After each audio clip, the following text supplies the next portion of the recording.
In the early 90s, when I was attending Penn State University, I knew a man named Sandman Archibald Bundeford. Yes, that was his honest-to-God, real-life, on the birth certificate, on the driver's license, stitched in his underwear birth name. I thought the names that celebrities were giving to their children these days were awful. But this kid had a stupid name before stupid names were chic. I always figured his parents were flower children and named him while on some kind of acid trip. In any case, Sandman and I had a freshman composition class together and would occasionally kill time in the library. He was a nice guy, 17 years old if I remember correctly. Mulatto. Mixed race. Shy, but friendly, and always carried around the biggest laptop computer you would ever want to see. At that time, it was pretty impressive to see someone with what was considered to be a portable computer. I would sometimes see him with his nose to the LCD screen analyzing some code, or scrutinizing the pixels of some image he was trying to edit.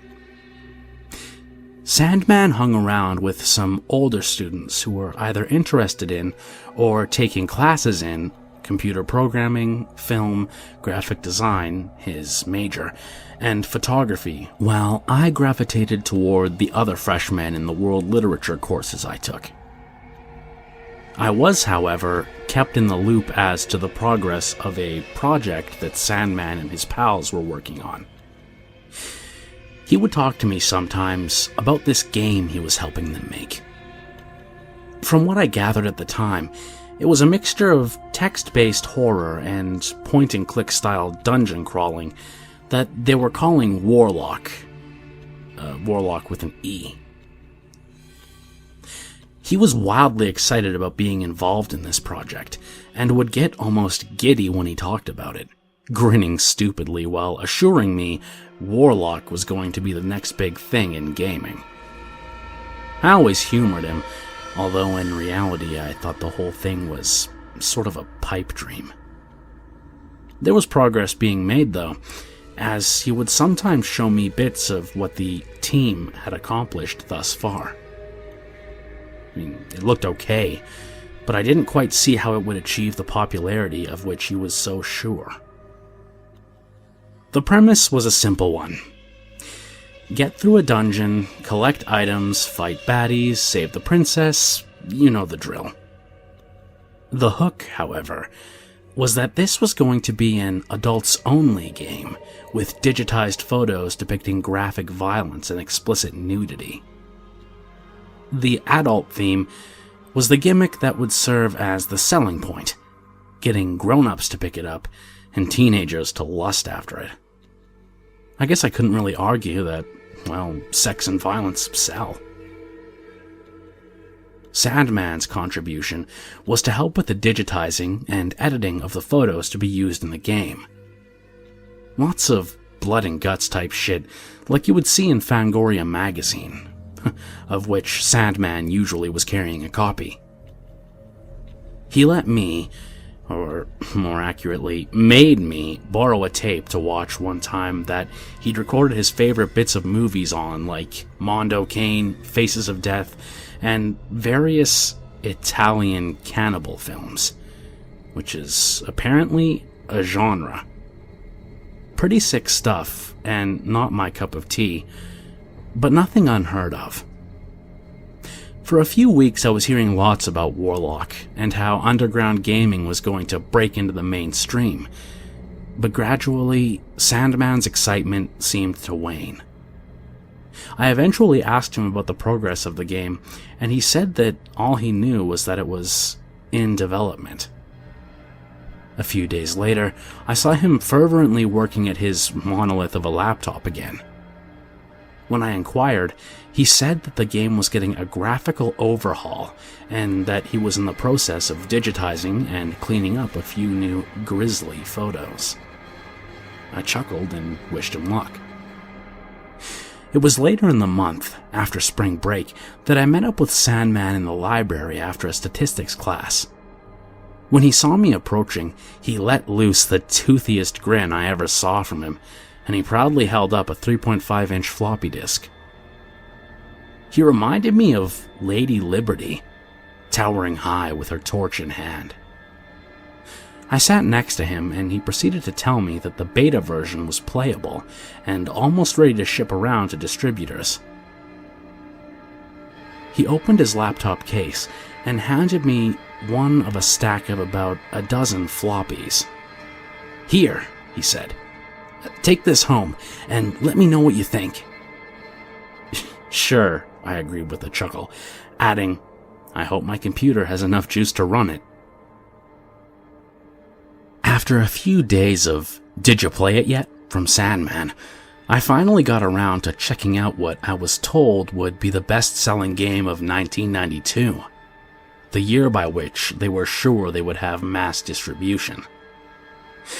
On a Thursday evening at home, I popped the floppy disk into my Packard Bell and booted her up into DOS. The setup ran smoothly and was finished and configured in about 10 minutes. Upon launching the game program, I noted that the title screen looked fairly professional. Maybe I'd underestimated the ragtag band of artists and coders who, according to the startup screen, were calling themselves Tesseract Solutions. More rad misspellings to distinguish themselves as an edgy, forward-thinking upstart. I smirked to myself after reading the all-caps-locked message explaining that this game was not intended for anyone under 18 years of age, despite being created by kids barely that old. I selected New Game and hit Return. A text box popped up telling me that I had to rescue the Queen's handmaidens from a dungeon before some ritual called the Bloodening occurred.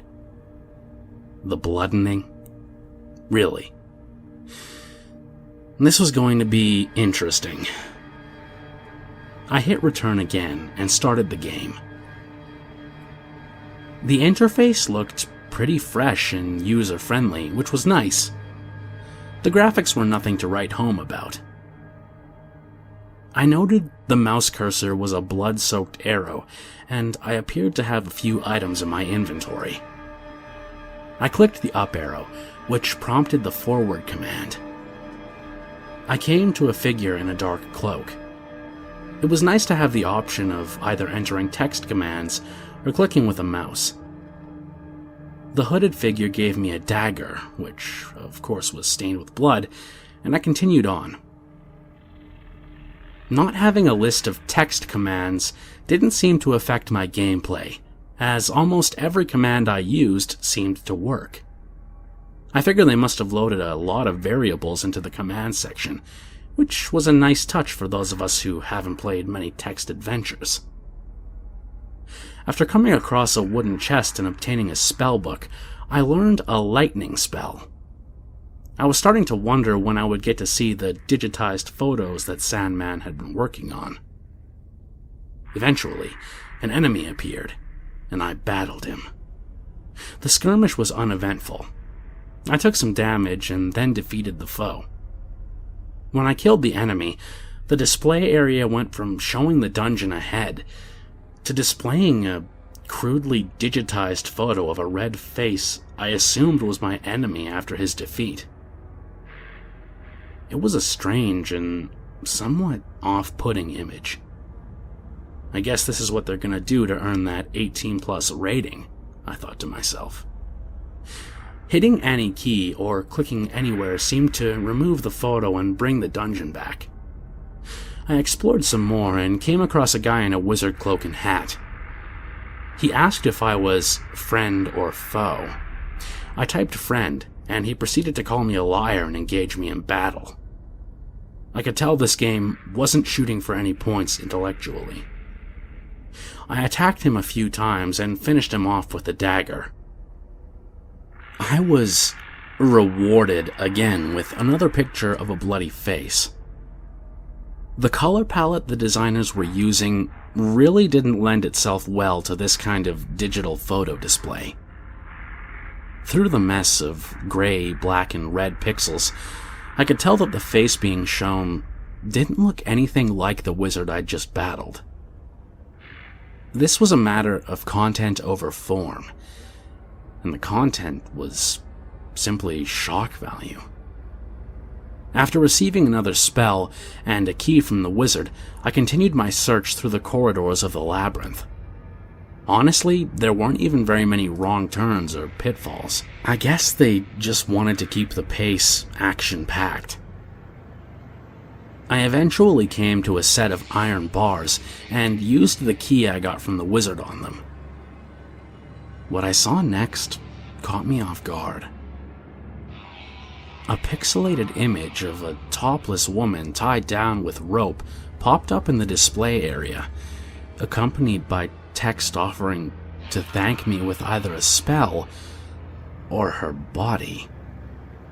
I'll admit, I was more than a bit curious as to what would happen if I took her up on the offer of her body. I was a college student without a girlfriend, give me a break. So I typed body into the text field, and was shown another picture of a topless woman, this time not tied up. She was staring at me as seductively as a 4-color block woman could. I admit, it was pretty funny, and hey, maybe it would work as a selling point for the game. Maybe there's a market for pornography resembling glitched out Nintendo games. As for me, I'd rather just look at a Penthouse magazine through a kaleidoscope. After you see the handmaiden's naughty bits, you can just type spell and get the new attack anyway. So my journey through the game continued on, as I fought baddies, got items, and rescued handmaidens. For each fight I won, I was rewarded with a new gruesome photo. The spoils of victory.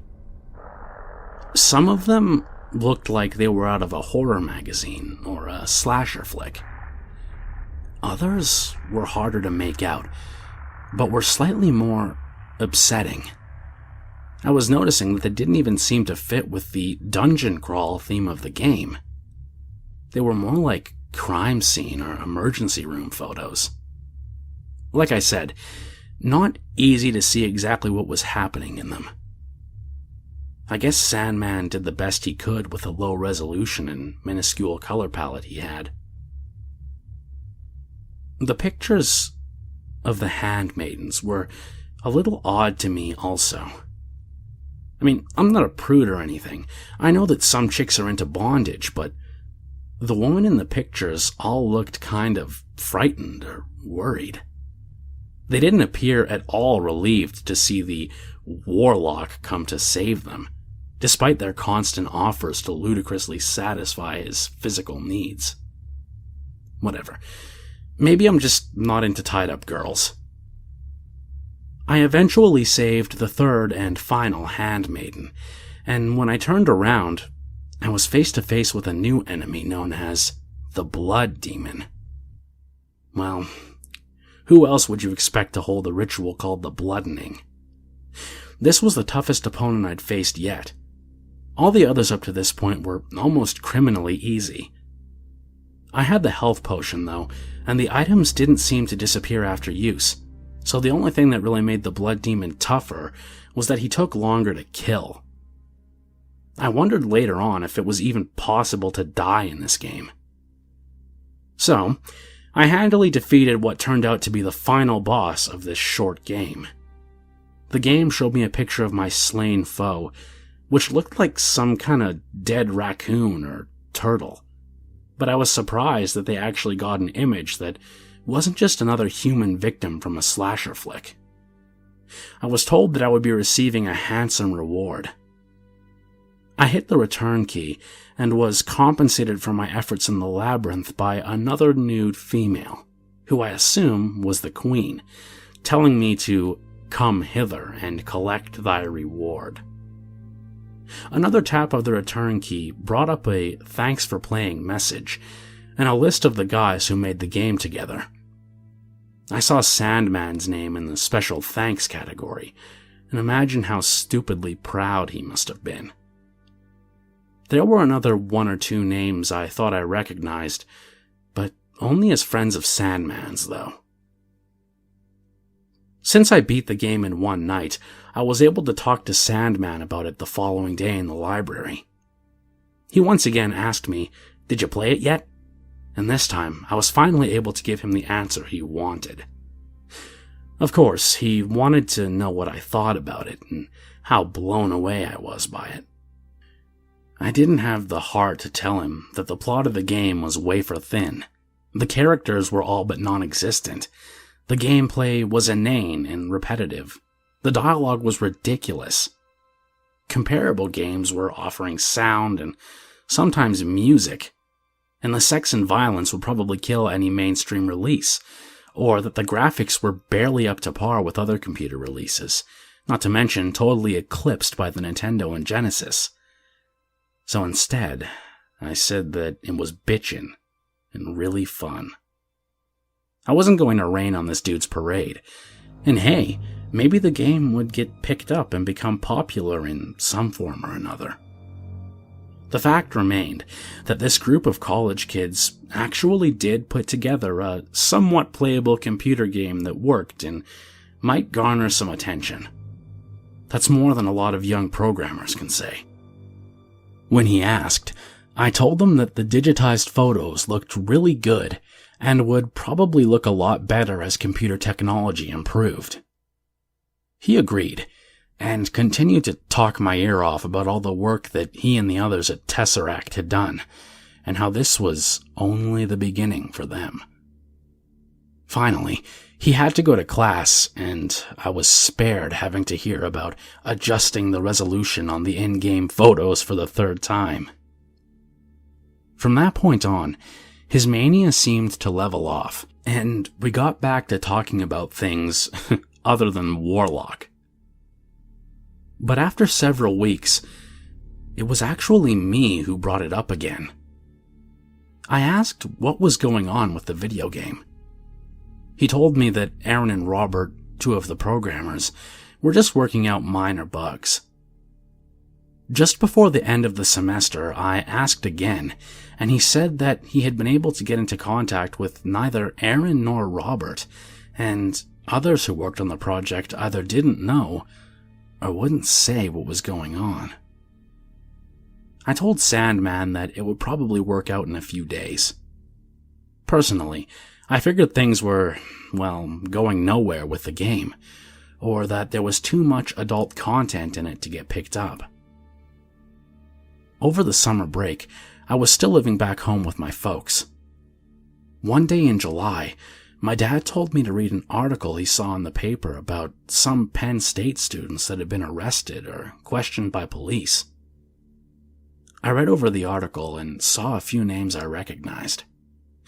I knew them either from the Warlock game credits or through Sandman, who wasn't mentioned in the paper but was still a minor. I told my dad that I knew some of the kids' names, but didn't know any personally. The news story read that Jeffrey Maxwell, Robert Porter, Aaron Alvers, Peter Bodine, Daniel Scannell, and an unspecified minor had been arrested on suspicion of kidnapping, assault, and burglary in Philadelphia County. I was quite surprised by this, and wondered what had happened, as the news article didn't give much detail. I didn't hear much more about this for a week or so, until a news report came on the local station. It elaborated and gave new developments about the PSU students. Apparently, Jeffrey Maxwell and Daniel Scannell were questioned and released, while Robert Porter, Aaron Alvers, and Peter Bodine were being held on charges which now included murder and conspiracy to commit murder along with another man named Jerome Watts. Obviously, this got my attention.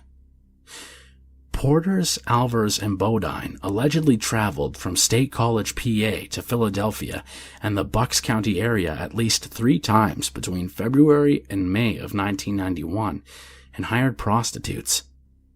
The three were accused of taking the prostitutes to an empty house and assaulting them, causing bruises, broken ribs, and in one of the girls, a concussion.